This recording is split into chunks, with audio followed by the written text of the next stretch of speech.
ہر سانس پر ہے موت کا پہرا لگا ہوا، آہستہ اے حیات گزر اس مقام سے۔ رات کی پرسکون خاموشی کو کسی کے بدحواس مگر تیزی سے دوڑتے قدموں کی آواز نے توڑا تھا۔ پگ ڈنڈی پر سیاہ چادر میں لپٹا وجود بنا رکے اور بگڑتی سانسوں کی پرواہ کیے بس دوڑتا چلا جا رہا تھا، جیسے اس کے پیچھے کوئی وحشی درندہ لگا ہو۔ اس کا تنفس اتنی بری طرح سے بگڑا تھا کہ وہ پورا منہ کھول کر سانس لینے کی کوشش کر رہی تھی۔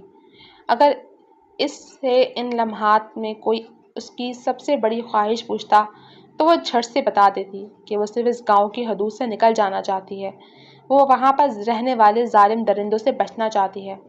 اس کی آنکھوں سے مارے بے بسی کے آنسو بہہ رہے تھے، چہرہ لٹھے کی مانند سفید تھا، حلق سوکھ کر کانٹا بنا ہوا تھا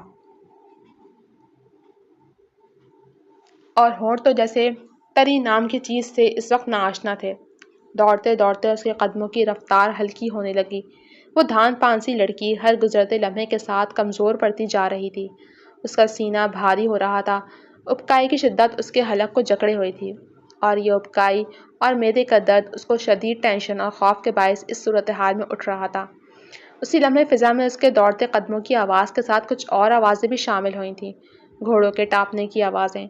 صبرینا کا دل اچھل کر حلق میں آیا، آنکھیں مارے خوف و ہراس کی شدت سے پھیلی تھیں۔ وہ ان گھوڑوں کے مالک کو جانتی تھی جو اس وقت کا سب سے بڑا دشمن تھا، اور اپنے دشمن کی خصلت سے وہ بخوبی واقف تھی کہ جب اسے کسی کا شکار کرنا ہوتا تو وہ گھوڑوں کا استعمال کرتا تھا، اور آج اس کا شکار صبرینا تھی۔ صبرینا کے وجود میں جیسے کرنٹ دوڑ گیا، اس نے پوری ہمت کر کے دوڑنا چاہا مگر معدے میں ایک شدید قسم کا مروڑ اٹھنے پر وہ درد کی شدت سے بے حال ہوتی، ایک ہاتھ درد والے مقام پر رکھے نیچے کو جھکی اور کچھ لمحات کے لیے یوں ہی کھڑی رہ گئی۔ گھوڑوں کے ہنہنانے کی آوازیں قریب تر ہوتی جا رہی تھیں۔ صبرینا جھٹکے سے سیدھی ہوئی، یہ وقت ان تکلیفوں سے نمٹنے کا نہیں تھا، اسے جلد از جلد یہ گاؤں چھوڑ کر نکلنا تھا۔ وہاں ابراہیم اس کا انتظار کر رہا تھا۔ وہ ہمت کر کے پگ ڈنڈی کا راستہ چھوڑ کر کھیت میں گھس گئی، پیروں میں نہ جانے کیا کیا چبھا تھا مگر اس کو کوئی پرواہ نہیں تھی۔ کھیت ختم ہوتے ہی وہ دائیں جانب مڑتی سڑک پر چڑھی، یہ سڑک صبرینا کے اس گاؤں کو چھوڑنے کی آخری منزل تھی۔ ابھی اس نے روڈ پر قدم رکھا ہی تھا کہ اچانک کوئی شے اس کے سامنے آ کر رکی، جسے صبرینا سر جھکا ہونے کے باعث دیکھ نہ سکی، اور پھر جب سر اٹھایا تو گھوڑے کی ہنہناہٹ کے ساتھ سامنے والی دو ٹانگیں اٹھیں اور اس کے سم زمین پر پڑتے ہی صبرینا مارے خوف کے چیختی اپنا چہرہ بازوؤں کی ڈھال میں چھپائے نیچے گر گئی تھی۔ سیاہ بختی میں کب کوئی کس کا ساتھ دیتا ہے کہ تاریکی میں سایہ بھی جدا رہتا ہے انسان سے۔ بھاری مردانہ مگر غرور سے ڈوبی آواز میں کسی نے شعر پڑھا، صبرینا لاکھوں میں بھی یہ آواز پہچان سکتی تھی۔ ملک شمشیر شدید بے بسی کے عالم میں سر اٹھا کر دیکھا تو وہ گھوڑے کی پشت سے اترتا قہر برساتی نگاہوں سے صبرینا کو دیکھتے ہوئے طنزیہ لہجے میں اس پر شعر کستا چلا آ رہا تھا۔ صبرینا ہتھیلیوں کے بل پیچھے کو کھسکی مگر بھاگنے کی اب کوئی راہ نہیں تھی۔ اس کے ارد گرد شمشیر کے آدمی گھوڑوں پر سوار گھیرا ڈالے کھڑے تھے۔ دیر تو نہیں ہو گئی مجھ سے؟ شمشیر گھٹنوں کے بل اس کے سامنے بیٹھتا مصنوعی نرمی کے ساتھ اس سے پوچھ رہا تھا۔ اس نے سیاہ شیروانی زیب تن کر رکھی تھی، اس کے پاس سے اڑتی کلون کی مہک صبرینا کا جی متلا رہی تھی۔ آج اس کی اور شمشیر کی شادی تھی۔ شمشیر کی تیاری صاف پتہ دے رہی تھی کہ وہ اس شادی سے راضی تھا، اور صبرینا کا حال صاف بیان کر رہا تھا کہ وہ اس شادی سے بچ کر گھر سے بھاگی تھی اور بدقسمتی سے شمشیر کے ہتھے چڑھ گئی۔ صبرینا کی آنکھیں مزید شدت سے بہنے لگیں اور پھر اس نے سسکتے ہوئے ہاتھ شمشیر کے آگے جوڑ دیے۔ یہ کیا کر رہی ہو؟ یہ ہاتھ تو عقیدت سے چھونے کے لائق ہیں، تم ان کو مجھ جیسے حقیر اور گرے ہوئے انسان کے سامنے باندھ کر ان کی توہین کر رہی ہو۔ شمشیر کی اداکاری عروج پر تھی۔ صبرینا سر جھکائے مارے لاچاری کے بری طرح بلکنے لگی۔ کوئی بہت ہی اونچے معیار کا شخص ہے وہ جس کے لیے تم ملک شمشیر کو چھوڑ کر جا رہی تھی۔ بہت افسوس ہوا اس کے لیے۔ وہ مصنوعی افسوس سے سر دائیں بائیں نفی میں ہلاتا بول رہا تھا۔ صبرینا نے تڑپ کر اسے دیکھا، جہاں وہ اپنی گھنی مونچھوں کو تاؤ دیتا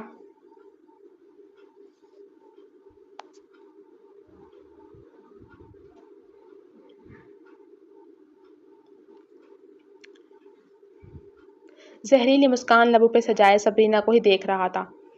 اوئے سالو، جاؤ اور جا کر ذرا اس شخص کا معیار تو ناپو، یاد رہے جب بندوق کی گولیاں اس کے سینے میں اتریں تو تمہارے گھٹنے اس کے احترام میں زمین پر ہونے چاہیے، سمجھے؟ وہ اپنے آدمیوں کو روبدار آواز میں حکم دیتے ہوئے بولا۔ شیطانیت اس کی آنکھوں میں صاف ناچ رہی تھی۔ جی سائیں۔ ان میں سے چند ابراہیم کی تلاش میں نکل پڑے۔ سبرینا کی حالت تو یوں تھی کہ جیسے کاٹو تو بدن میں لہو نہیں۔ تبھی اس نے تڑپ کر ان آدمیوں کے پیچھے بھاگنا چاہا تاکہ ان کو ابراہیم کو نقصان پہنچانے سے روک سکے۔ شمشیر نے بروقت اس کو بازو سے جکڑ کر روک لیا۔ شمشیر، روکو انہیں، وہ تڑپ کر بولتی ابھی پوری بات کر بھی نہیں پائی تھی کہ شمشیر نے الٹے ہاتھ کا زناٹے دار تھپڑ گھما کر اس کے چہرے پر مارا۔ سبرینا کا دھان پان سا وجود لہرا کر زمین بوس ہوا۔ پتھریلی روڈ نے اس کی تھوڑی کو زخمی کر دیا تھا۔ زبان دانتوں کے نیچے آ کر زخمی ہو گئی تھی۔ منہ میں خون کا ذائقہ محسوس کرتے ہوئے تکلیف کی شدت سے کراہی۔ شمشیر نے آگے بڑھ کر اس کو بالوں سے نوچ کر سیدھا کیا۔ اس کے تمام آدمیوں کی آنکھوں میں اس وقت سبرینا کو لے کر ترہم بھرے جذبات تھے، اور پھر وہ سب اس کے سر سے چادر اترتی دیکھ کر سر جھکا گئے۔ وہ ملک احسن کی بیٹی تھی۔ وہ چاہتے ہوئے بھی کبھی اس کی عزت کرنا نہیں چھوڑ سکتے تھے۔ ملک احسن جیسے نیک شخص کی بیٹی کے لیے اپنی آنکھوں میں میل نہیں بھر سکتے تھے، مگر جو شخص اس وقت ان کا مالک بنا یہاں بیٹھا تھا اس کو شاید اپنی ہونے والی بیوی کی عزت سے ذرا لگاؤ نہیں تھا۔ شمشیر نے اس کے بال نوچ کر چہرہ اونچا کیا تو سبرینا کے حلق سے بے اختیار چیخیں برآمد ہوئیں۔ عاشق کے پاس جا رہی تھی؟ میرے خاندان کی عزت کو لات مار کر، بد کردار لڑکی! میں تمہیں بتاؤں گا اب کہ عزتوں کو اپنے پیروں میں کیسے روندا جاتا ہے۔ اس نے بے دردی کے ساتھ کھینچ کر سبرینا کو کھڑا کیا اور اپنے خاص انداز سے سیٹی بجا کر اپنے گھوڑے کو آواز دی۔ پرنس، ادھر آ میرے جگر! آواز سنتے ہی شمشیر کا سفید گھوڑا فوراً سے اس کی جانب بڑھا۔ سبرینا کی آنکھیں اد کھلی تھیں، منہ سے خون بہہ رہا تھا، اس کا حلق اس وقت بری طرح سے جکڑا ہوا تھا۔ پھر شمشیر نے اس کو اٹھا کر پٹخنے کے انداز سے گھوڑے کی پیٹھ پر ڈالا۔ سبرینا کی حالت اب یوں تھی کہ وہ گھوڑے کی پیٹھ پر پیٹ کے بل اوندھے منہ پڑی تھی۔ اس کی ٹانگیں اور بازو بے جان چیز کی طرح ہوا میں لہرا رہے تھے۔ شمشیر کے گھوڑے پر سوار ہوتے ہی اس نے ایک ہاتھ گھوڑے کی پیٹھ پر مارا۔ سبرینا کی بس ہمت اتنی ہی تھی۔ اگلا لمحہ دیکھنے سے پہلے وہ ہوش و خروش سے بیگانہ ہو چکی تھی۔ کسی نے یخ پانی سے بھرا برتن پورا کا پورا اس پر اونڈیلا۔ سبرینا جو بے ہوشی کے عالم میں تھی، اس آفتاب پر بوکھلا کر اٹھی اور تڑپ کر اپنے چہرے پر زور سے ہاتھ پھیرتے ہوئے منہ کھول کر گہری گہری سانسیں بھریں۔ اس کا پورا وجود پانی سے بھیگ چکا تھا۔ آواز بحال ہوتے ہی اس نے سامنے دیکھا جہاں اس کے تایا ملک اطہر قہر آلود نگاہیں اس پر جمائے کھڑے تھے۔ کمرے کے ایک کونے میں اس کی تائی رخسانہ بیگم اور ان کی بیٹی نازیہ عرف ناز کھڑی تھی۔ دوسری جانب ازجد اور شمشیر کھڑے تھے۔ باہر سے ڈھول باجوں کا آتا شور یہ بات صاف ظاہر کر رہا تھا کہ شادی کا فنکشن ابھی تک رکا نہیں تھا۔ تو تایا سرکار! ملک اطہر کو دیکھتے ہی وہ خوف سے کھسکتی پیچھے دیوار کو چپکنے لگی۔ کہاں ہے اس بے غیرت کا باپ؟ اس بد کردار کی بد کرداریوں پر اب کدھر منہ چھپائے بیٹھا ہے وہ؟ وہ غصے کی شدت سے باولے ہو رہے تھے۔ ساتھ ہی ان کا لاٹھی والا ہاتھ اٹھا اور اس کی ضرب سبرینا کی کمر پر زوردار انداز سے لگی تھی۔ وہ درد کی شدت سے چلائی۔ کمرے میں موجود نفوس میں ناز اور ازجد تڑپ کر چچا زاد بہن کی جانب لپکے تھے، مگر ان کے ساتھ کھڑے انسانیت سے عاری لوگوں نے ان کو ایسا کرنے سے روک دیا۔ ناز کے بازو جکڑتے ہوئے رخسانہ بیگم نے بیٹی کو گھور کر دیکھا، جبکہ شمشیر کا ازجد کے کندھے پر پڑا بھاری ہاتھ اس کو قدم آگے بڑھانے سے روک رہا تھا۔ تایا سرکار، معاف کر دیں! سبرینا تکلیف کی شدت سے بلکنے لگی۔ معاف کر دوں؟ تیری ماں کی لگائی ہوئی کالک ابھی تک ہمارے چہروں سے اتری نہیں اور تو ہمارا پورا وجود کیچڑ سے بھرنے چلی تھی۔ ان کا لاٹھی والا ہاتھ رک نہیں رہا تھا اور اس کے ساتھ ساتھ سبرینا کی چیخیں آسمان کا سینہ پھاڑ رہی تھیں۔ اسی لمحے کمرے میں کوئی وجود داخل ہوا اور اس کی پہلی نگاہ کونے پر درد سے تڑپتی اور مار کھاتی سبرینا پر پڑی۔ سبرینا! ملک احسن تڑپ کر بیٹی کی جانب لپکے اور درستی سے ملک اطہر کی لاٹھی کو جھٹک کر سبرینا کو پوری شدت کے ساتھ سینے میں بھینچا تھا۔ ان باپ بیٹی کا ایموشنل سین دیکھ کر جہاں کمرے میں موجود کچھ نفوس نے طنز سے بھرپور ہنکارا بھرا تھا، وہیں ازجد اور ناز کی آنکھیں بھیگ گئیں۔ بھائی سرکار، کچھ تو خدا کا خوف کریں، یہ سگی بھتیجی ہے آپ کی۔ بیٹی کے وجود کو چادر سے ڈھکتے ہوئے ملک احسن غصے کی شدت سے کانپتے ہوئے بول رہے تھے۔ او میاں، اس نے خیال کیا ہمارا؟ یہ بد ذات اپنی ماں کے گندے خون کا ثبوت دے کر اپنے آشنا کے ساتھ منہ کالا کرنے جا رہی تھی۔ وہ تو شکر کر کہ میرے شیر کے جبڑوں میں پھنس گئی، ورنہ اب تک تو میں لوگوں کے سوالوں کا جواب دینے کی ہمت تلاش رہا ہوتا یا کسی کونے میں منہ چھپائے بیٹھا ہوتا۔ ملک اطہر غصے سے جھاگ اڑاتا بول رہا تھا۔ سبرینا باپ کے سینے میں منہ چھپائے سسک رہی تھی۔ ملک اطہر کی بات پر احسن صاحب نے ضبط سے مٹھیاں بھیجے شمشیر کو دیکھا، جو ان کی بے بسی کو مزے سے دیکھتا گھنیری مونچھوں تلے چھپے لبوں پہ فخریہ مسکان سجا گیا۔ اس کی آنکھوں میں چچا کے لیے حقارت تھی۔ یہ کسی لڑکے کے ساتھ نہیں بھاگ رہی تھی، بلکہ اس کو مجبور کیا گیا تھا ایسا کرنے پر۔ احسن صاحب رخسانہ بیگم کو دیکھتے ضبط بازور بولے تو رخسانہ بیگم نے بے ساختہ بے چین پہلو بدلا تھا۔ ناز اور الجھت کی افسوس بھری نگاہوں نے ماں کا جائزہ لیا، مگر وہ عورت شاید خدا کا خوف رکھنا بھول گئی تھی، تبھی سب کی آنکھوں میں ڈھٹائی سے دیکھنے گئی۔ بکواس بند کرو اور اپنی بیٹی کے عیبوبہ پر در ڈالنا چھوڑ دو۔ میرے اس احسان کو ساری عمر یاد رکھنا کہ میں اس گن کی پوٹی کا نکاح یہ سب جانتے اور پوچھتے بھی اپنے پاک باز بیٹے سے کر رہا ہوں۔ وہ جتاتے ہوئے بولے تو احسن صاحب نے بھیگی آنکھوں کے ساتھ زخمی انداز سے سر جھٹکا۔ آپ کی بہت مہربانی بھائی سرکار، اب مزید آپ کا کوئی احسان نہیں لے سکتا میں۔ آپ نے مجھے اس گھر میں رکھا، مجھ جیسے انسان جس کو اپنے باپ تک نے ٹھکرا دیا تھا اس کے سر پہ ہاتھ رکھا، میں اس کے لیے تاعمر آپ کا احسان مند رہوں گا۔ لیکن میرا خیال ہے کہ اب وقت آ گیا میں اس حویلی کو اپنے وجود کے بوجھ سے آزاد کر دوں۔ وہ سبرینا کو سہارا دیتے اٹھ کھڑے ہوئے، ان کے ہاتھ بری طرح سے کپکپا رہے تھے۔ سبرینا نے شدید تکلیف سے باپ کی حالت کو دیکھا اور اپنی بچی کچی ساری ہمت مجتمع کر کے باپ کے ہاتھ پر زور دیا، یہ ثابت کرنے کو کہ وہ کمزور سہی مگر ان کا واحد سہارا تھی، جیسے وہ سبرینا کے لیے اس کھلے آسمان تلے واحد سائباں تھے۔ ٹھیک ہے، تم جانا چاہتے ہو تو جاؤ۔ سب کی توقع کے برعکس اطہر صاحب بڑے آرام سے مان گئے۔ جہاں سب نے چونک کر ان کو دیکھا، وہیں شمشیر کی مسکان مزید گہری ہوئی تھی۔ وہ بالکل اپنے باپ جیسا تھا، ظاہری طور پر مکمل اور پرکشش شخصیت کا مالک، مگر اس کا باطن اپنے باپ کی طرح نہایت بدصورت تھا۔ باپ کی آنکھوں سے بآسانی وہ ان کی اگلی چال سمجھ لیتا تھا۔ تم یہاں سے دفع ہو سکتے ہو ملک احسن، مگر تمہاری لڑکی کہیں نہیں جائے گی۔ اگلے لمحے ملک اطہر نے اپنی گھناؤنی سوچ سب پر واضح کر دی۔ احسن صاحب نے فوراً بیٹی کے گرد اپنا حصار مضبوط کیا تھا، اور سبرینا کی تو جان لبوں پر آ گئی تھی تایا سرکار کی بات سن کر۔ میں اپنی بیٹی کی شادی نہیں کرنا چاہتا شمشیر سے، اور یہ بات یہیں ختم ہوتی ہے۔ وہ ہمت کر کے بول دے، فوراً سے سبرینا کو لیے جانے لگے۔ جب یہ ملک اطہر نے لاٹھی ان کے راستے میں حائل کی اور اس کی ہلکی سی ضرب احسن صاحب کے سینے پر لگاتے ہوئے ان کو قدم پیچھے کرنے پر مجبور کیا تھا۔ دیکھ ملک احسن، تیری بیٹی میرے شیر پتر کی منگ ہے، اور یہ صرف موت کی صورت میں ہی ملک حویلی سے پیر باہر نکال سکتی ہے۔ اب تیری مرضی ہے، تو اسے زندہ اس حویلی کے اندر دیکھنا چاہتا ہے یا مردہ حویلی سے باہر۔ ملک اطہر یہ بات کرتا فرعونیت کے انتہا پر تھا۔ احسن صاحب نے دہل کر سبرینا کو خود سے لگایا۔ رخسانہ بیگم کوف سے ہنکار بھر کر رہ گئیں۔ یہ ڈرامہ اب بڑھتا ہی چلا جا رہا تھا۔ بھائی سرکار، آپ کا بیٹا کسی جانور سے بھی بدتر ہے۔ اس نے میری بیٹی کی چادر سب کے سامنے سر سے اتاری، اس کو نہ جانے کتنے آدمیوں کے سامنے مارا اور بے دردی سے یہاں لایا ہے۔ آپ اس جانور کے پلے میری تعلیم یافتہ اور سلجھی ہوئی بچی کو باندھنا چاہتے ہیں؟ احسن صاحب کی آواز بولتے بولتے غم و غصے کی شدت سے اونچی ہوئی۔ خود پر ساری عمر انہوں نے بنا اف کیے ظلم سہ لیے تھے، مگر اب معاملہ ان کی بیٹی کا تھا۔ چچا سرکار، شمشیر خود کے لیے چچا کے سب الفاظ پر غصے سے غرایا۔ جواباً ان باپ بیٹی نے نفرت بھری نگاہوں سے اس کو دیکھا۔ ہاں تو کیا غلط کیا؟ ملک اطہر کی سفاکت عروج پر تھی۔ بھائی سرکار، احسن صاحب ضبط بازور دھاڑے، شکر کر کہ اس نے تیری بیٹی کو مار کر وہیں دفنا نہیں دیا۔ احسان مان اپنے بھتیجے کا جو تیری بیٹی کے کالے کرتوت رات کے اندھیرے میں دفنا کر اسے اپنا رہا ہے، ورنہ کون کرتا ہے آج کل کے دور میں ایسا کسی کے لیے؟ ملک اطہر نے اپنے چھوٹے بھائی کو افسوس سے دیکھا۔ شمشیر ابھی تک کھا جانے والی نظروں سے اسے چچا کو دیکھ رہا تھا۔ خدادا نہ کرے مجھ پر یہ احسان، میری معصوم بیٹی کسی اچھے انسان کے ساتھ کیوں مستحق ہے؟ اپنے جاہل اور گنوار بیٹے کے لیے میری بیٹی کو قربان مت کریں، ہمیں نہیں چاہیے آپ کا احسان۔ وہ باقاعدہ ہاتھ جوڑتے ہوئے بولے۔ شمشیر کی برداشت بس اتنی ہی تھی۔ تبھی اس نے جھٹ سے پستول نکال کر ہاتھ چھت کی جانب اٹھائے، غصے سے پاگل ہو کر فائر کھولا۔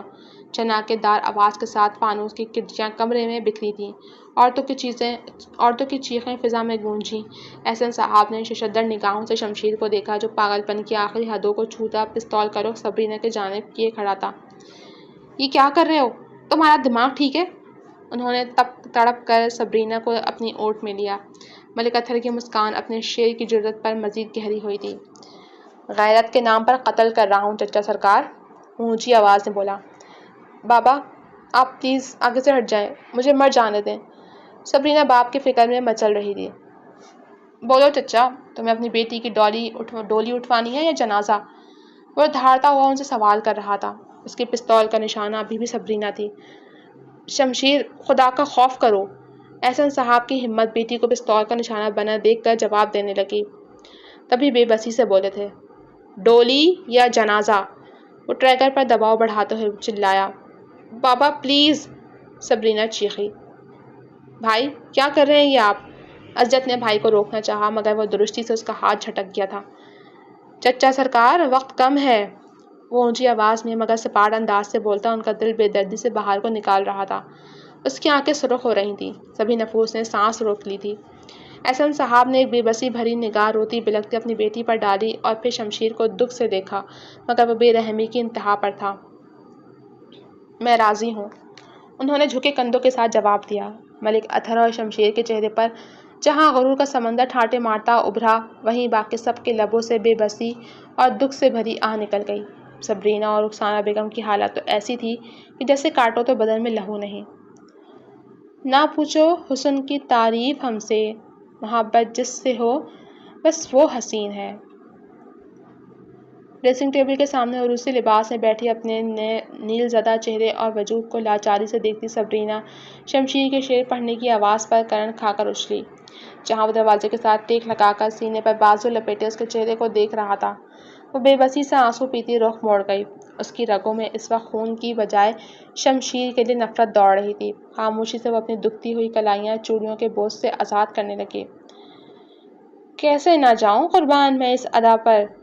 شمشیر کرسی گھسیٹ کر اس کے پاس بیٹھ گیا۔ سبرینا کے وجود میں مرچیں بھرنے لگیں۔ آنکھوں میں شدید نفرت کا سمندر ہلکورے لے رہا تھا۔ وہ بے دردی سے کھینچ کر جویلری اتارتی ڈریسنگ ٹیبل پر پٹک رہی تھی اور شمشیر لب کچلے کمینگی سے مسکراتا اس کی حرکات کو دیکھ رہا تھا۔ شادی مبارک ہو سرکار۔ جو ہی سبرینا اپنے درد کرتے جسم کو سنبھالتی لباس بدلنے کی غرض سے اٹھی، شمشیر نے فوراً سے اس کا بازو تھام کر اسے روکا۔ سبرینا نے تلخی سے اس کی آنکھوں میں جھانکا اور ایک جھٹکے سے اپنے بازو چھڑوائی تھی۔ شمشیر نے ماتھے پر بل ڈالے اس کو دیکھا۔ پہلے مجھے لگتا تھا کہ تم صرف جاہل ہو، پر اب سمجھ آئی کہ تم بے غیرت بھی ہو۔ ایک عورت کو بھرے بازار میں رسوا کر کے اسے زبردستی شادی پر مجبور کیا۔ وہ جو تم پر تھوکنا بھی گوارا نہیں کرتی تھی، اس کے بے بس باپ پر جبر کر کے اس کی بیٹی کا رشتہ لے لیا، اور اب کتنی بے غیرتی سے اس شادی کی مبارکباد دے رہے ہو۔ ڈوب کر مر جاؤ ملک شمشیر۔ سبرینا زہر خن لہجے میں حقارت سے بول رہی تھی اور اسی حساب سے شمشیر کا پارا ہائی ہو رہا تھا۔ اس نے پاگل پن کی انتہا کو چھو کر سبرینا کو زوردار دھکا دیا تو وہ ایک جھٹکے سے ڈریسنگ ٹیبل کے شیشے سے جا ٹکرائی۔ کانچ میں مکڑی کے جھالی کی مانند دراڑیں پڑ گئیں۔ سبرینا کا ماتھا بری طرح زخمی ہوا۔ اپنے ہاتھوں کی مٹھیاں بھینچے وہ آنکھیں موند کر وہیں کھڑی رہ گئی۔ اس سے زیادہ وہ کتنی ذلت اور تکلیف برداشت کرتی اس قابل نفرت شخص کے ہاتھوں۔ پیار سے بات کر رہا ہوں تو اوقات بھول گئی اپنی؟ جانتی تھی کہ بچپن سے تمہیں چاہتا ہوں، پھر بھی کہیں اور رابطے بڑھا لیے تم نے۔ میں جانتے بوجھتے چپ رہا اور تم نے میری چپ کا فائدہ اٹھایا اور گھر سے ہی فرار ہو گئی۔ واہ سبرینا سرکار واہ۔ وہ دونوں ہاتھوں سے تالی پیٹتا طنز سے بولا۔ سبرینا اسی طرح آنکھیں میچے کھڑی رہی۔ تم نے جو بویا ہے اس کی کٹائی میں تمہارے انہی ہاتھوں سے کرواؤں گا، چاہے کتنا ہی زخموں سے چور کیوں نہ ہو جائے۔ وہ بے رحمی سے اس کو دھمکا رہا تھا۔ فتن فن کرتا وارڈروب کی جانب بڑھا۔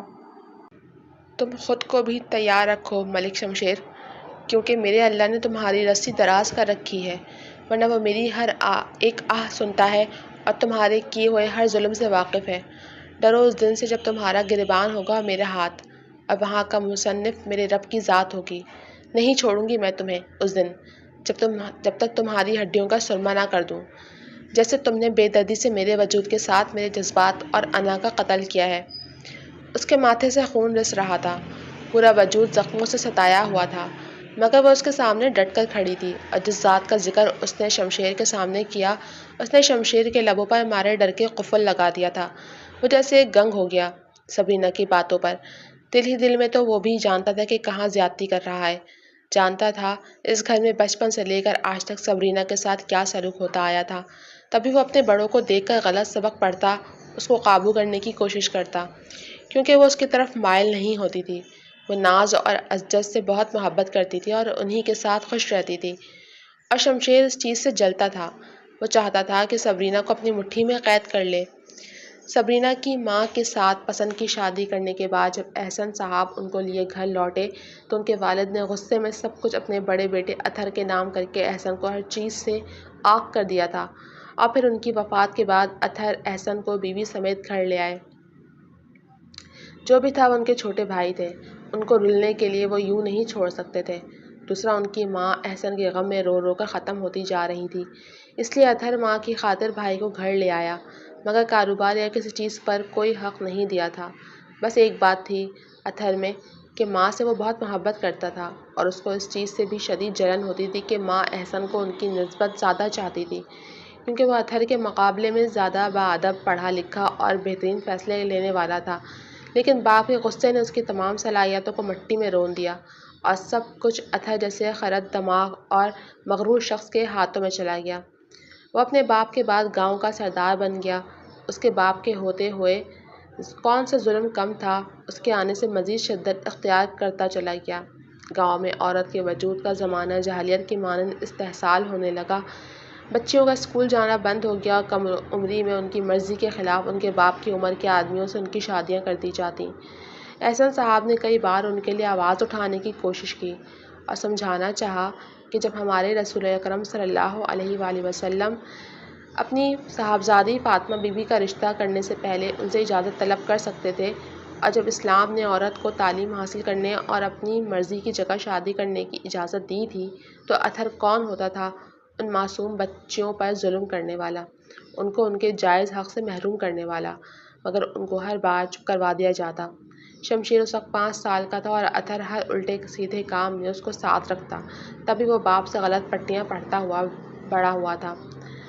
دوسری جانب احسن صاحب کی بیوی سحر بیگم انہی کی طرح بہت سلجھی ہوئی اور پڑھی لکھی خاتون تھی، اور وہ اپنی ساس کی پسندیدہ تھی۔ اطہر کی بیگم رخسانہ ان سے بہت زیادہ حسد کا شکار تھیں۔ وہ ان کے سگڑاپے، خوبصورتی اور گھر میں لائی جانے والی تبدیلیوں سے جلنے لگیں، اور جب ان کو اس چیز کی بھنک پڑی کہ ان کی ساس کا ارادہ اپنے بعد گھر کی ذمہ داری سحر بیگم کے ہاتھوں میں دینے کا ہے، وہ گویا راکھ ہو گئی تھیں۔ وہ ان کا حق تھا، سحر بیگم کو کیسے مل سکتا تھا؟ وہ انتقام کی شدت سے پاگل ہو گئیں۔ کچھ دن بعد احسن اور سحر میں جھگڑے ہونے لگے، اور اتنی شدت بڑھ گئی کہ بات ایک دوسرے کو چھوڑنے پر آ گئی تھی۔ پھر ایک دن اس کے پیچھے کی ساری حقیقت کھل گئی، جب سحر بیگم کو اپنے تکیے میں تعویذ پڑے ملے۔ وہ دونوں فوراً سے سمجھ گئے تھے کہ یہ اونچی حرکت کس کی تھی۔ جب رخسانہ بیگم کی یہ چال الٹی پڑ گئی تو انہوں نے اور ترکیبیں لڑانا شروع کر دیں۔ وہ کسی صورت سحر بیگم کو وہاں برداشت نہیں کر سکتی تھیں۔ انہی حالات میں سحر کے ہاں صبرینہ کی پیدائش ہوئی۔ تب تک ان کی ساس بیمار رہنے لگی تھیں اور اپنے بیٹوں کے بیچ خراب ہوتے تعلقات سے پریشان تھیں۔ انہوں نے بیٹوں کو جوڑے رکھنے کی کوشش میں صبرینہ کا رشتہ شمشیر کے ساتھ پکا کر دیا، یہ جانے بنا کہ اس کا انجام کیا ہوگا۔ یہ اس کے کچھ دن کی بات ہے، جب ایک رات اطہر اور احسن کی والدہ اچانک انتقال کر گئیں۔ حالانکہ ان کی طبیعت سوتے وقت ٹھیک تھی، ان کی اچانک موت نے تو جو صدمہ گھر والوں کو دینا تھا دے دیا، مگر جو سب کے ہوش اڑانے والی بات تھی وہ یہ کہ سحر بیگم اس رات صبرینہ کو چھوڑ کر اپنی ساس کے لاکر سے سارا زیور چرا کر گھر سے بھاگ گئی تھیں۔ اطہر صاحب غصے سے پاگل ہو گئے، اور انہوں نے سحر کو ہر جگہ ڈھونڈنے کی کوشش کی مگر ناکام رہے۔ احسن صاحب کو تو سب کے بعد ایسی چپ لگی کہ وہ رخسانہ بیگم کو اپنی ننھی سی بچی پر ظلم کرتے ہوئے دیکھ کر بھی کچھ نہیں بول سکتے تھے۔ سحر کو اس گھر میں ایک گالی کے طور پر یاد کیا جانے لگا، اور اس طرح اپنی ذات کے خول میں چھپی مگر باپ کی لاڈلی صبرینہ بڑی ہو گئی۔ احسن صاحب نے اس کی زندگی میں ہر معاملے پر سمجھوتا کر لیا تھا مگر صبرینہ کی پڑھائی پر نہیں۔ انہوں نے صبرینہ کے احتجاج پر شمشیر اور اس کا رشتہ ختم کرنے کی بات بھی اطہر سے کی تھی، مگر وہ تو بجائے سمجھنے کے ہتے سے اکھڑ گئے۔ صبرینہ نے مجبور ہو کر شمشیر سے خود بات کی کہ وہ اس سے شادی نہیں کرنا چاہتی، اس کو وجہ بھی بتائی کہ رخسانہ تائی اس کو پسند نہیں کرتی، مگر وہ نہایت ڈھیٹ تھا۔ الٹا اس کی کردار کشی کرنے لگا کہ وہ اپنے ماموزاد ابراہیم کے ساتھ انوالو ہے، جو کہ صبرینہ کی یونیورسٹی میں پڑھتا تھا، تبھی اس کے ساتھ بچپن کا رشتہ ختم کرنا چاہتی ہے۔ جب صبرینہ کو کچھ سجھائی نہیں دیا تو اس نے گھر چھوڑنے کا فیصلہ کر لیا۔ جو اس کی زندگی کا بدترین فیصلہ ثابت ہوا، مگر کہانی کے بہت سے پہلو تھے جو ابھی تک چھپے تھے۔ کمرے میں گھٹن محسوس کرتے ہوئے باہر لان میں چلا آیا۔ لان کین وسط میں بہت پرانا برگد کا درخت تھا جو اس کے پر دادا کے زمانے کا تھا۔ وہاں سے آتی سسکیوں کی آواز سن کر عزت چونکا۔ قریب جا کر دیکھا تو اس کے چچا احسن صاحب تھے، جن کا چہرہ اس وقت آنسوؤں سے بھیگا ہوا تھا۔ چچا سرکار!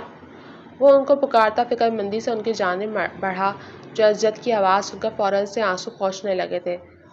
چچا سرکار، آپ رو رہے ہیں؟ ان کے گرد بازو کا حصار بناتے ہوئے عزت نے ان کا چہرہ اپنی جانب موڑا تو وہ بہتے آنسوؤں کے ساتھ نفی میں سر ہلاتے مسکرا دیے۔ چچا، مجھے معاف کر دیں، میں آپ کے اور سبرینا کے لیے کچھ نہیں کر سکا۔ میں بابا اور بھائی سرکار کے ہاتھ ظلم کرنے سے نہیں روک سکا۔ لب کچلتے ہوئے مارے بے بسی کے آنسو پیتا عزت اپنی نااہلی پر شدید پشیماں تھا۔ کاش اماں بیگم نے شمشیر کے بجائے تمہیں میری سبرینا کے لیے چنا ہوتا تو آج میں یہاں رونے کے بجائے اپنی بیٹی کے لیے خوش ہوتا۔ وہ بیٹی کا سوچ کر شدید تکلیف میں تھے۔ عزت ان کو دیکھ کر رہ گیا۔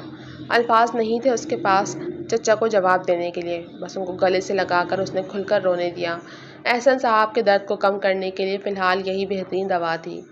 صبح سویرے ان کے کمرے کا دروازہ بج اٹھا۔ سبرینا کی آنکھ تو نہ جانے کب سے کھلی تھی، مگر اس میں ایک انچ بھی ہلنے کی ہمت نہیں تھی۔ کون ہے؟ شمشیر کی نیند میں ڈوبی بدمزہ آواز گونجی۔ بھائی سرکار، میں ناز، اندر آ جاؤں؟ باہر اس کی بہن اجازت مانگ رہی تھی۔ سبرینا غائب دماغی سے سب سنے گئی۔ آ جاؤ گڑیا۔ شمشیر اس کو اجازت دے کر سر واپس تکیے پر گرا گیا۔ سبرینا؟ اندر داخل ہوتے ہی ناز کی نگاہ کارپیٹ پر گٹھری نما حالت میں پڑی سبرینا پر پڑی تو اس کے حلق سے بے ساختہ چیخ نکلی تھی۔ شمشیر چونک کر بستر سے اٹھا۔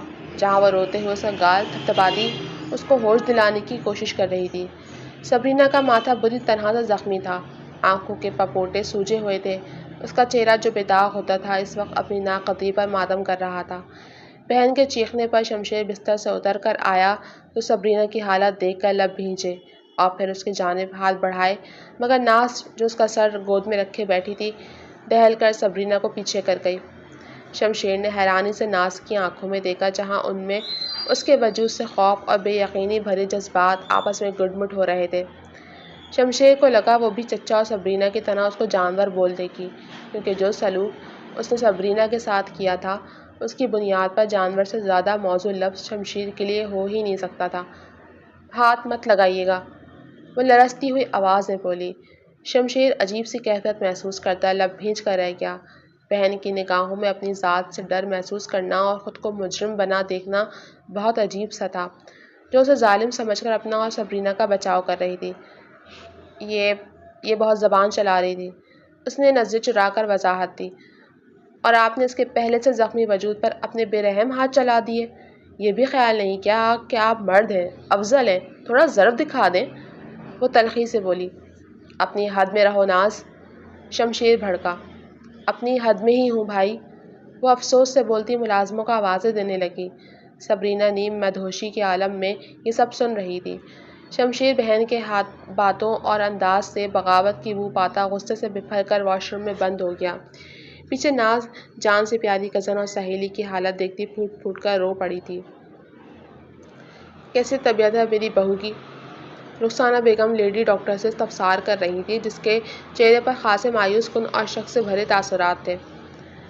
خیال رکھیں ان کا بیگم سرکار، ایک تو شاید یہ کب سے بھوکی ہیں، ان کا بی پی بالکل ڈاؤن ہے، دوسرا ان کے وجود پر پڑے نشانوں سے لگتا نہیں کہ یہ پھسل کر گری ہیں، یہ تو تشدد کے نشان لگتے ہیں، اور ان کے ماتھے کے زخم سے کانچ کا کچرا بھی نکلا ہے۔ میرا نہیں خیال کہ یہ مزید کوئی تکلیف برداشت کر پائیں گی۔ ڈاکٹر جب بولنے پہ آئی تو بولتی چلی گئی۔ اندھی نہیں تھی، وہ سمجھ سکتی تھی کہ مریض کے ساتھ کیا سلوک کیا گیا تھا، اور ملک خاندان کی عورتوں کے ساتھ جو سلوک ہوتا تھا اس سے کون ناواقف تھا۔ ناز، جاؤ ڈاکٹر صاحبہ کو گیٹ تک رخصت کر کے آؤ، رخسانہ بیگم زور سے گلا کھنکار کر بولی۔ ڈاکٹر نے ایک افسوس بھری نگاہ سبرینا پر ڈال کر ناز کی ہمراہی میں چلی گئی۔ سبرینا چپ چاپ آنکھیں موندے لیٹی رہی۔ اے لڑکی، بہت ہو گیا ڈرامہ، اب تو آنکھیں کھول سکتی ہے۔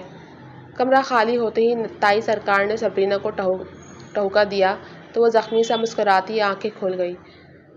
لوگوں سے آپ ڈرتی ہوں گی تائی سرکار، میں نہیں۔ ان کی آنکھوں میں آنکھیں ڈالے وہ بولی تو تائی نے طنز بھری ہنکار بھری تھی۔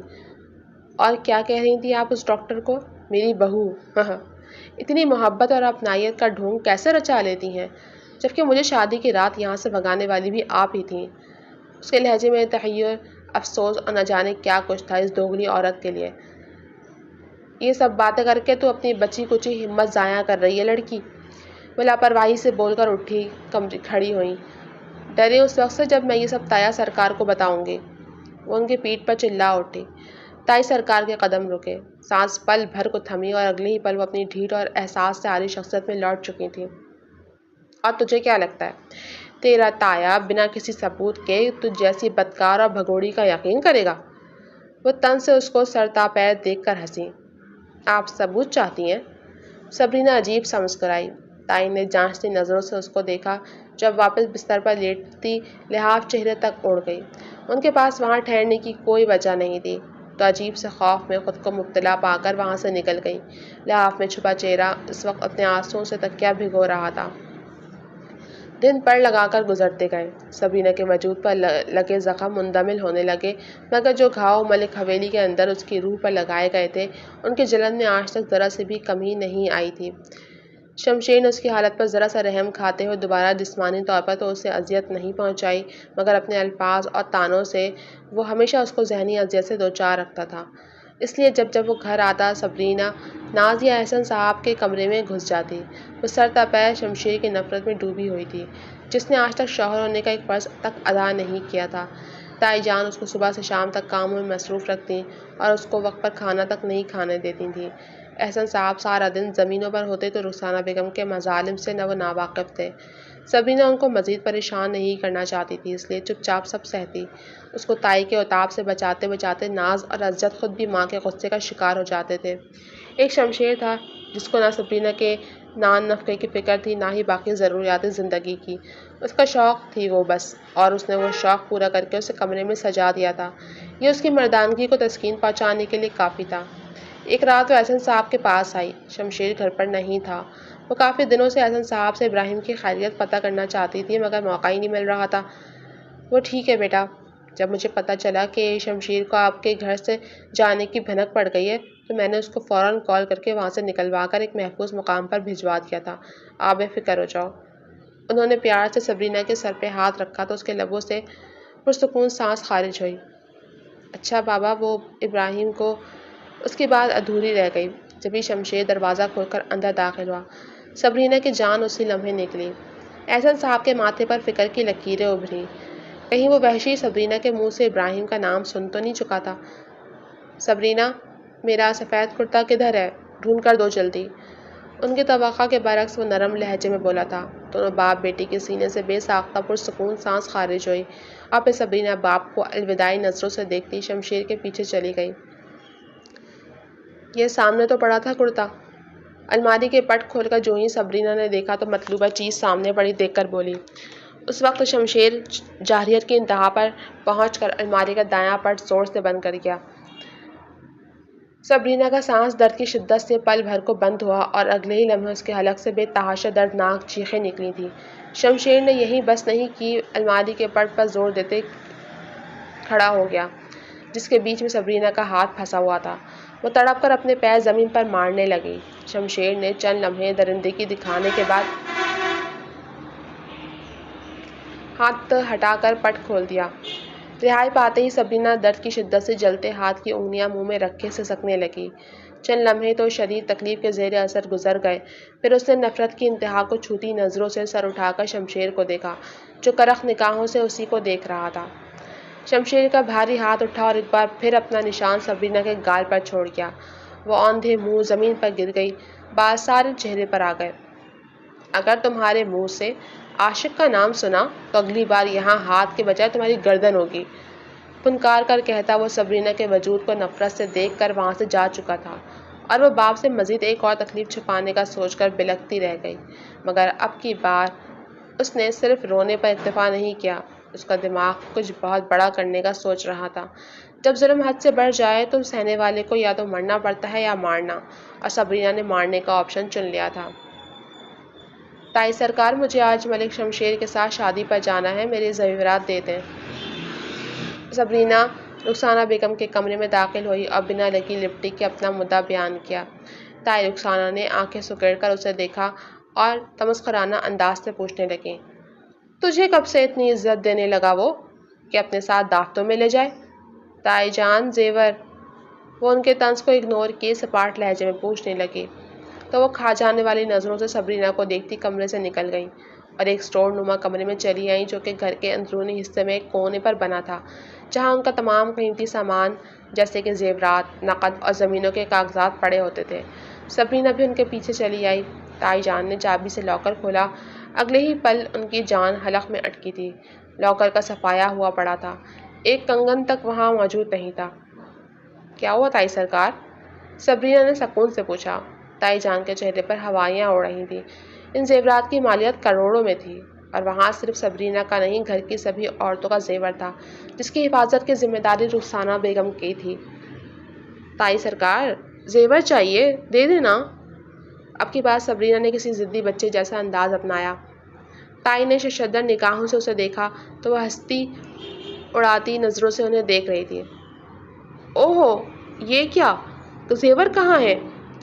خالی لاکر کو دیکھ کر سبرینا نے یک لخت اپنے تاثرات بدلے اور اپنا سینہ پیٹتی ماتم کرنے لگی۔ رخسانہ بیگم نے تڑپ کر اس کے منہ پہ ہاتھ رکھا۔ سبرینا نے ہنسی دبائے فوراً سے ہاتھ اٹھا دیے۔ کہاں ہے زیور؟ رخسانہ بیگم چاہتے ہوئے بھی آواز میں روک قائم نہیں رکھ سکیں۔ مجھ سے کیوں پوچھ رہی ہیں؟ میں تو آپ سے لینے آئی ہوں۔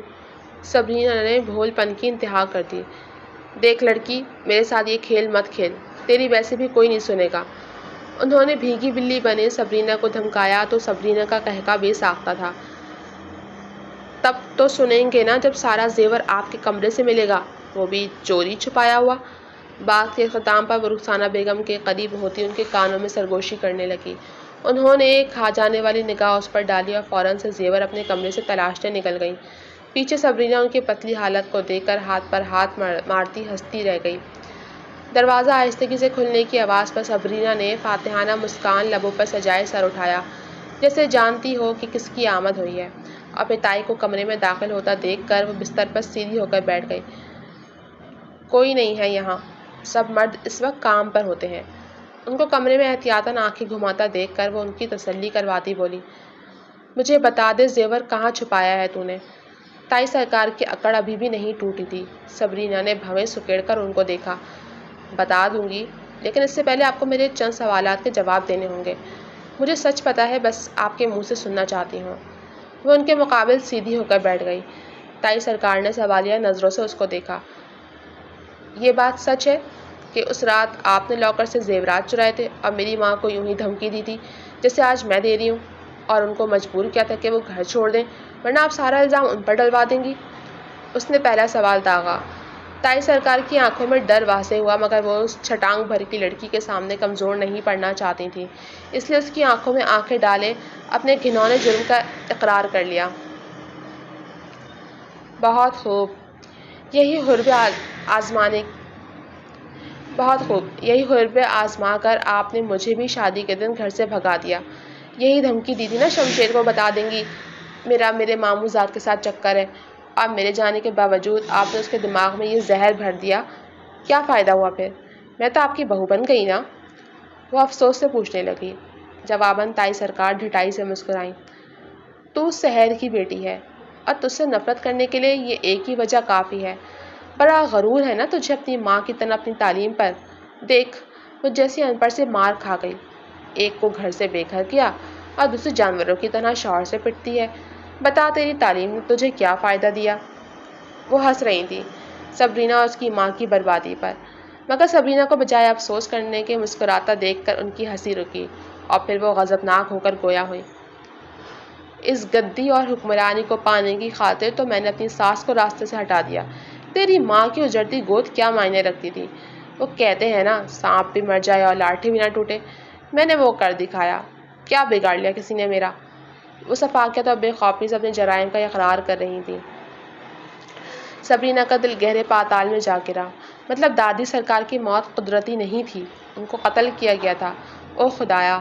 وہ اپنے سامنے بیٹھی عورت سے نفرت کرتی اور اس کی بیمار ذہنیت پر رحم کھاتی۔ چند لمحے ششدر رہنے کے بعد وہ تائی سرکار کی آنکھوں میں آنکھیں ڈالے گویا ہوئی۔ میری ماں کی گود ضرور اجاڑی تھی آپ نے، مگر اللہ نے ان کو اس کا بدل فوری عطا کر دیا تھا۔ ابراہیم، جس کو میرا عاشق سمجھ کر آپ ماں بیٹا اپنی غلیظ ذہنیت کا ثبوت دیتے ہیں، وہ میرا رضائی بھائی ہے۔ میری ماں کا دودھ پیا ہے اس نے، اور اس رات وہ صرف اپنی بہن کی حفاظت کے لیے آیا تھا، اور میرے باپ نے مجھے اس کے پاس بھیجا تھا۔ بولتے بولتے سبرینا کی سانسیں پھولنے لگیں، اور اب کی بار یہ خبر تائی سرکار کے لیے نئی تھی۔ مطلب وہ باپ بیٹی اس عورت سحر کے ساتھ ہمیشہ سے رابطے میں تھے؟ احسن صاحب ساری حقیقت جانتے تھے، بس بے بسی کے مارے خاموش تھے۔ میرا کام ہو گیا ہے، تھوڑی دیر میں سارا زیور لاکر میں پہنچ جائے گا، آپ جا سکتی ہیں۔ اس نے بنا کسی لحاظ کے ان کو سیدھا دروازے کا راستہ دکھایا۔ تائی چند لمحے کنفیوز ہو کر اسے دیکھتی رہیں اور پھر کمرے سے نکل گئیں۔ ان کے جاتے ہی سبرینا نے سامنے سیٹ کیا ہوا فون اٹھایا اور ویڈیو کی ریکارڈنگ بند کی۔ اس کے ہاتھ مارے جذبات کے کانپ رہے تھے۔ اس نے زندگی میں ایک بہت بڑا میدان مار لیا تھا۔ پھر نگاہ ڈریسنگ روم کے بند دروازے پر ڈالی۔ اس کے لبوں پر زہر خند مسکان ابھری تھی۔ تم باہر آ سکتے ہو، وہ جا چکی ہیں، شمشیر کو پکارتے ہوئے فاتحانہ انداز سے بولی تھی۔ دروازہ چند لمحے بعد کھلا اور سامنے سے شمشیر کندھے جھکائے باہر نکلا۔ اس کی حالت کسی لوٹے ہوئے جواری سے بھی بدتر تھی۔ تم نے کپڑے نہیں تبدیل کیے؟ لیٹ ہو جائیں گے ہم شادی کے لیے، وہ مصنوعی انداز سے بولتی اندر ہی اندر شمشیر کی حالت پر ہنس رہی تھی۔ بہت تکالیف اٹھائی تھی اس نے اس دن کے انتظار میں، جب وہ اپنا نام شمشیر کے سامنے صاف کر سکتی، اور آج وہ دن آ گیا تھا۔ شمشیر بنا کوئی جواب دیے اس کے قدموں میں گر گیا۔ سبرینا نے تن سے اس کو دیکھتے ہوئے سینے پر بازو لپیٹے۔ مجھے معاف کر دو سبرینا۔ شمشیر کو نہیں سمجھ آ رہا تھا کہ کون سے الفاظ سے وہ معافی مانگ سکے جس سے اس کے اندر کا گلٹ واضح ہو۔ کیسی پھیکی معافی ہے، بالکل اچھا نہیں لگا سن کر۔ اس نے نچلا لب دانتوں تلے کچلے نفی میں سر ہلایا۔ شمشیر کو پہلی بار اپنا آپ اس قدر بے بس محسوس ہوا تھا۔ آخرکار وہ بھی کسی کے سامنے گھٹنوں کے بل گر ہی گیا تھا۔ سبرینا، بابا سرکار سے کچھ مت کہنا، وہ اماں بیگم کو مار ڈالیں گے۔ سبرینا، تمہیں تمہاری ماں بیگم کی قسم۔ وہ ماں کی محبت میں سبرینا کے پیر تک چھو رہا تھا۔ کیا؟ مجھے تو لگا تھا کہ تم میرے ساتھ چلو گے تایا سرکار کے پاس تاکہ اپنی ماں کے خلاف گواہی دے سکو، پر تم تو مجھے ہی روک رہے ہو۔ سو سیڈ۔ وہ اداکاری کی انتہا پر تھی۔ شمشیر فوراً سے اس کے قدموں سے اٹھا اور اس کے ہاتھ تھامے بے چینی سے بولنے لگا، تم ایک بار مجھے معاف کر کے سب بھول جاؤ، خدا کی قسم اپنے سر کا تاج بنا کر رکھوں گا، ایک آنچ تک بھی تم پر نہیں آنے دوں گا۔ وہ آج بھی اتنا ہی خود غرض تھا جتنا کہ پہلے۔ سبرینا نے درستی سے اس کے ہاتھ جھٹکے اور اس کو دھکا دے کر پرے دھکیلا۔ مجھ پر آنچ نہیں آنے دو گے؟ میرا پورا وجود تمہارے دیے ہوئے زخموں سے چھلنی ہے، میرے جسم پر ڈالے ہوئے نیلوں کے نشان کا تم زندگی بھر حساب نہیں دے سکتے۔ میری عزت کو تم نے اس رات نہ جانے کتنے لوگوں کے سامنے اچھالا۔ گھٹیا شخص، تمہیں کیا لگتا ہے کہ تمہاری ایک معافی میرے اور میرے ماں باپ کے تمام دکھوں کا مداوع کر دے گی؟ وہ حلق کے بل اس پر چیخی۔ شمشیر نے بے بسی سے اس کو دیکھا تھا، جو غصے کی شدت سے پاگل ہو رہی تھی۔ اگر اس غلط فہمی میں مبتلا ہو تو میں تمہاری غلط فہمی دور کر دیتی ہوں۔ میں تمہاری گواہی کے بغیر بھی تمہاری ماں کے گناہ سب کے سامنے لاؤں گی، ہمت ہے تو روک کر دکھاؤ۔ وہ غضبناک ہو کر بولتی اپنا فون اٹھائے کمرے سے نکل گئی۔ پیچھے شمشیر زمین پر ڈھہ گیا تھا۔ عرش سے فرش پر گرنا کس کو بولتے ہیں وہ آج اچھے سے سمجھ گیا تھا۔ اس کی ماں نے ایک ہی جھٹکے میں اس کا سب کچھ چھین لیا تھا۔ سبرینا تنفن کرتی باہر آئی، جہاں تایا سرکار LED کی بڑی سی اسکرین پر بیٹھے خبریں سن رہے تھے۔ اس نے جاتے ہی کیبل کنیکشن کاٹا۔ یہ کیا بدتمیزی ہے؟ تایا سرکار بھڑک اٹھے۔ ان کی دھاڑ پر سبھی کمروں سے نکل آئے تھے۔ بدتمیزی؟ آج تو ساری بدتمیزیوں کا حساب لوں گی ملک اطہر سرکار۔ اور کیا یہ بورنگ سی خبریں سن رہے ہیں آپ؟ میں آپ کو اچھی سی فلم لگا کر دکھاتی ہوں جس میں آپ کی بیگم سرکار مین کردار ادا کر رہی ہیں۔ فون کو LED کی اسکرین کے ساتھ کنیکٹ کرتی وہ بے باکی سے مخاطب تھی۔ تایا سرکار کا وجود اس کے بے باک جملوں پر غصے سے کانپنے لگا۔ کمرے میں زمین پر گرے شمشیر نے بے ساختہ چہرہ ہاتھوں میں چھپا لیا۔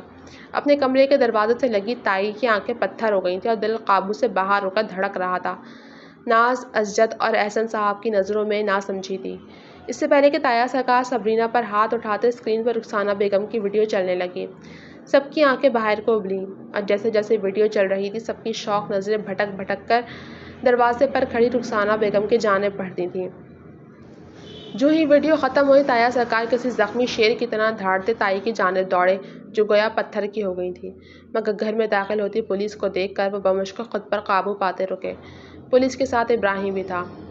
شمشیر، باہر آؤ، اگر تم میرے ساتھ رہنا چاہتے ہو تو جو کہوں گی ماننا پڑے گا۔ سبرینا نے مزے سے مسکرا کر آواز لگائی۔ اگلے ہی پل شمشیر دروازہ کھول کر باہر آیا اور پھر سامنے پولیس کھڑی دیکھ کر ٹھٹک گیا۔ بنا کچھ بولنے کا موقع دیے اس کے ہاتھوں میں ہتھکڑیاں لگا دی گئیں اور اسے کھینچتے ہوئے سبرینا کے سامنے لائے جو حقارت سے اس کو دیکھ رہی تھی۔ یہ سب کیا ہو رہا ہے؟ تایا سرکار بیٹے کی ہاتھ میں لگی ہتھکڑیاں دیکھ کر تڑپے۔ تیرے بیٹے پر FIR کٹوائی ہے سبرینا میڈم نے، اور ہمارے پاس اس کے خلاف بیوی پر تشدد کرنے کے سارے ثبوت موجود ہیں۔ وہاں پر کھڑے انسپکٹر نے کرخت آواز سے کہا۔ اگر میں اپنے حصے کی سزا چپ چاپ کاٹ لوں تو تم مجھے معاف کر دو گی؟ شمشیر آنکھوں میں بے بسی اور امید بھرے سبرینا سے سوال کر رہا تھا۔ تمہیں یہ سزا برداشت کرنی ہی پڑے گی، ورنہ میرے پیٹ میں جو تمہارا بچہ پل رہا ہے اس کی حفاظت کی گارنٹی نہیں دے سکوں گی میں۔ وہ اس کو شوق دے کر اس کی حالت سے لطف اندوز ہونے لگی۔ وہ میرا بچہ؟ شمشیر نے تڑپ کر کچھ کہنا چاہا مگر اس کو پولیس والے گھسیٹ کر لے گئے۔ دروازے کے ساتھ کھڑا وجود زمین بوس ہوا اور سانسوں کا ناتا ہمیشہ کے لیے اس کے وجود سے ٹوٹ گیا تھا۔ عزت اور ناز ماں کو چیخ کر پکارتے ان کے سر پڑے وجود کو ہلانے لگے۔ ملک اتھر کے ہاتھ سے لاٹھی چھوٹ کر گری اور ان کا ناتواں وجود لہرا کر پیچھے صوفے پر گرا۔ احسن صاحب بھائی کو تڑپتا دیکھ کر ان کی جانب لپکے۔ وہاں صرف سبرینا تھی جس کے جذبات، وجود اور آنکھیں اس وقت سرد تھیں۔ بنا کوئی تاثر دیے وہ پتھر بنی سب کچھ دیکھتی رہی۔ 6 ماہ بعد۔ میں آفتاب کو کیسے دکھاؤں تاریکی، تجھے میں کیسے بتاؤں کہ کیا ہے تنہائی۔ یہ لے، کھانا لے، حوالدار نے حقارت بھرے انداز سے بول کر پلیٹ سلاخوں سے اندر یوں پھینکی کہ روٹی گندی زمین پر جا گری۔ اپنا دکھتا وجود سنبھالتے ہوئے شمشیر گھسٹ کر آگے ہوا اور روٹی جھاڑ کر اٹھائی، ساتھ گرا پیاز بھی اٹھا لیا۔ یہی ملتا تھا اس کو کھانے میں۔ یہاں جیل کی زندگی کسی جہنم سے کم نہیں تھی۔ اس کو 1 سال کی قید بامشقت ہوئی تھی اور اس سے صحیح معنوں میں مشقت کروائی جاتی تھی۔ جو لوگ پہلے اس کو اوپر اوپر سے عزت دیا کرتے تھے ان کی نفرتیں اب کھل کر سامنے آئی تھیں۔ احسن صاحب اب گاؤں کے نئے سردار تھے اور پورا گاؤں ان کے گن گاتا نہیں تھکتا تھا۔ اسی حساب سے ان کے دلوں میں اتھر اور شمشیر کی نفرت بڑھتی جا رہی تھی جن کی بدولت وہ نہ جانے کتنے جائز حقوق سے محروم رہے تھے۔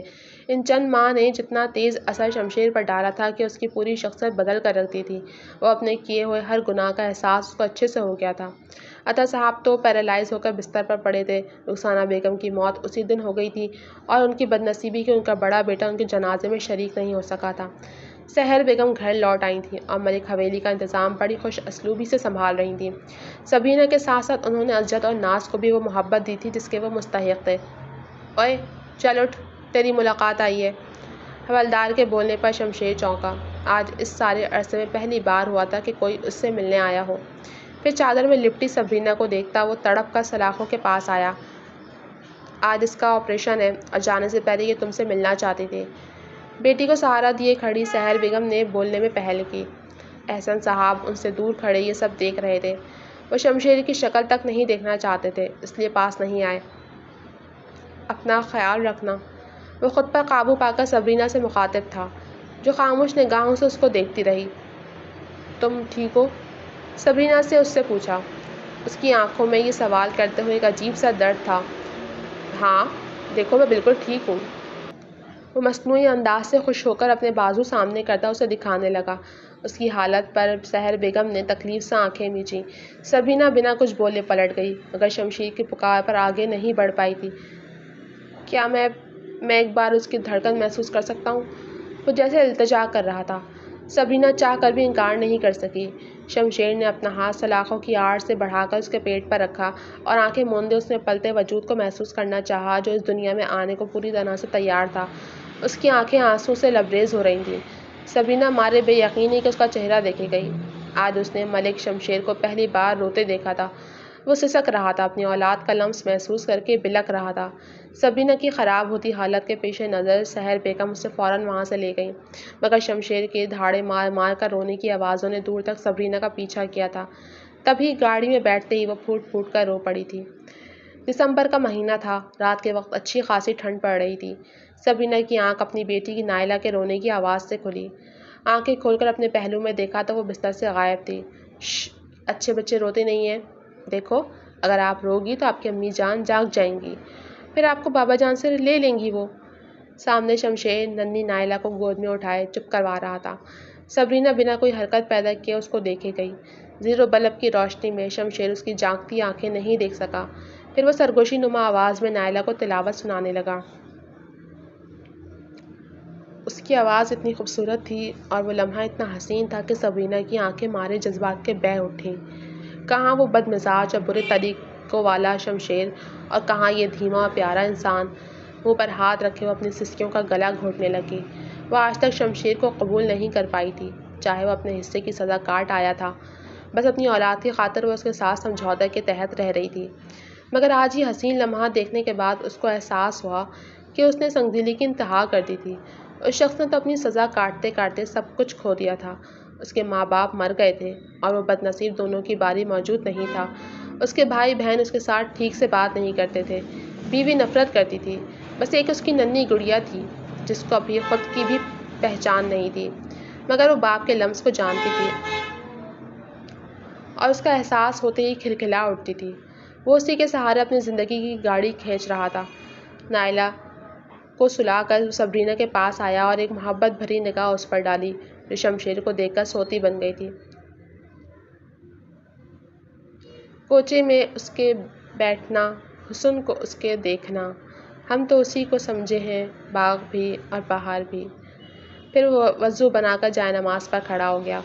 تہجد کے نوافل پڑھنے کے بعد اس نے دعا کے لیے ہاتھ اٹھائے تو آنکھوں سے اپنے گناہوں کی پشیمانی میں آنسوؤں کا ریلا چل پڑا تھا۔ بستر میں لپٹی سبرینا اس کی دبی دبی سسکیوں پر اپنے اشکوں کو بہنے سے روک نہیں پا رہی تھی۔ دوسری جانب وہ ارد گرد سے بے خبر اپنے رب کو راضی کرنے میں لگا تھا۔ جب دعا مانگ کر چہرے پر ہاتھ پھیرے تو احساس ہوا کہ ساتھ کوئی اور وجود بھی تھا جو جائے نماز پر رب کے حضور سجدہ ریز تھا۔ وہ بنا پلکے جھپکے سبرینا کو اپنے پہلو میں نماز کی ادائیگی کرتے دیکھے گیا۔ سلام پھیر کر وہ اس کی جانب مسکرا کر متوجہ ہوئی تو شمشیر ابھی تک یکٹک اسے دیکھ رہا تھا۔ سبرینا نے بنا کچھ بولے اس کے کندھے سے سر ٹکا لیا۔ شمشیر کا ہاتھ اپنے ہاتھوں میں لیے وہ پرسکون سی آنکھیں موند گئی۔ شمشیر نے بے یقینی کے عالم میں اس لمحے کو محسوس کیا اور سرساری سے سبرینا کے ہاتھ پر اپنا دوسرا ہاتھ رکھ دیا تھا۔ اس کی آنکھیں اشک زدہ تھیں، مگر لب اپنے رب کا شکر ادا کر رہے تھے۔ کاٹ میں پرسکون سوتی نائلہ بھی نیند میں مسکرا اٹھی تھی۔